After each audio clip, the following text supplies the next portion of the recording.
ойбай, былтыр айтпақшы Қарақалпақстанға бардым ғой. Нүкіске. Орайлық базарға бардым әй. Bir манты бар екен ғой, Құдай сақтасын, елдің бәрі жейтін.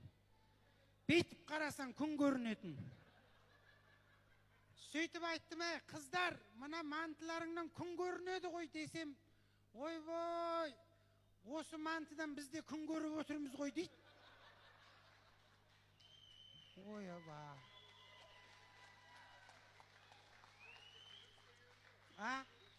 Нүкістен келгендер қайда?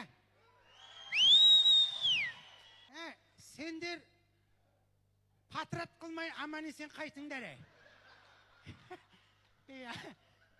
Қош келдіңдер, тойларың құтты болсын. Мына Құдай қаласа әкелеріңнің 80 жылдығына келуді нәсіп етсін. Сөйтіп жүгері күртік деген жедім. Ойбай, ол ауыр тамақ екен ғой. Оған қайдан білейін, құрғыр біздің ет сияқты бірдеңе деп тыға бергенбіз ғой. 2-3 күн күпті болып өліп қалаздадық. Ойбай, соғытан бір кезде Құдай не дейді ана? Қаратау ішесің бе деп біреу кепті. Мен айтам, қаратауың сұрытауыңмен құрып кетті құрсын.